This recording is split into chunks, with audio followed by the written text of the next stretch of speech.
All right, let's get right into it. Today, we're jumping inside a truly powerful poem, one that's all about what happens when a beautiful, brilliant dream slams right up against a giant, immovable wall. Seriously, think about that for a second. That feeling when you have a goal, something you're so passionate about, but it feels like there's just something in the way, some force that's stopping you. It's a feeling we've all had. And you know who just absolutely nailed this feeling? The legendary poet Langston Hughes, way back in 1925. So let's dive into his poem As I Grew Older and see how he breaks this whole struggle down, right from the very beginning.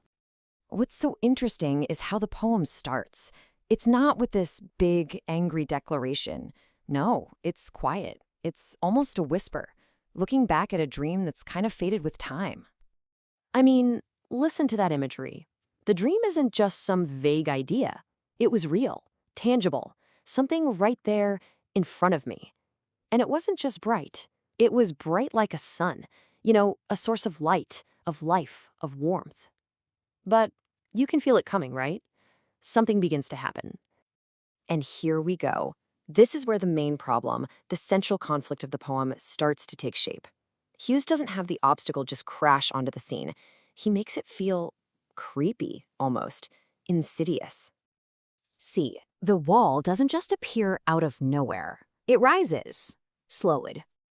And the way he repeats that word slowly, you can just feel the weight of it. It's this suffocating, inevitable thing. And just like that, the connection is severed. The wall puts itself right between the speaker and that brilliant, sun-like dream. Now, this is a really key detail. Hughes doesn't just call it a physical wall. He also calls it a shadow. Think about that. It's the absence of light. It's something that is actively blocking that sun. But a shadow can't exist on its own, can it? Something has to be casting it. So now the poem pivots. It moves from just describing this feeling of oppression to actually identifying the source.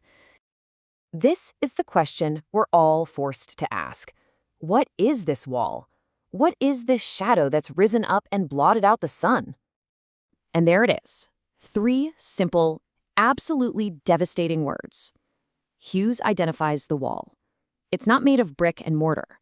It's the societal barrier of racial prejudice. The wall is the color of his skin in a world that built barriers against it.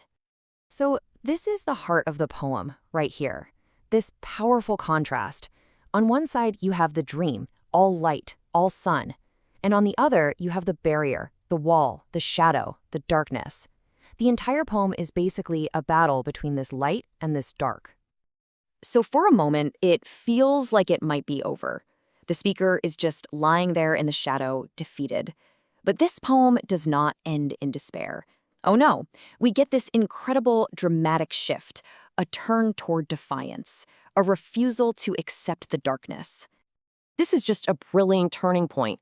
The very thing that society used to create the shadow, his dark hands, his blackness, that becomes his source of power. He's commanding his own hands to be the weapon that will set him free. And this new defiance builds into a straight-up action plan. The despair is totally gone. It's replaced by these powerful commands.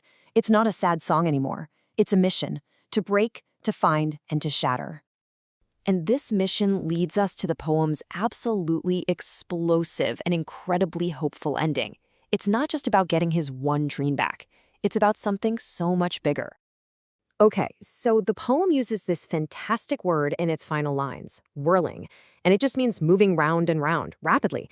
I want you to keep that image of fast, energetic, spinning motion in your mind as we hit the final lines. You see, he doesn't just want to break the wall. He wants to smash it. He wants to obliterate the shadow and turn it into 1,000 lights of sun, to transform that one blocked dream into 1,000 whirling, unstoppable dreams. It's just a vision of total liberation and explosive joy. And that leaves us with a final thought, doesn't it? Hughes shows us that sometimes the very things that are used to hold us back can actually become our greatest source of strength. So the question for you is, what are the walls in front of you? And what inner strength, what dark hands are you going to use to smash them?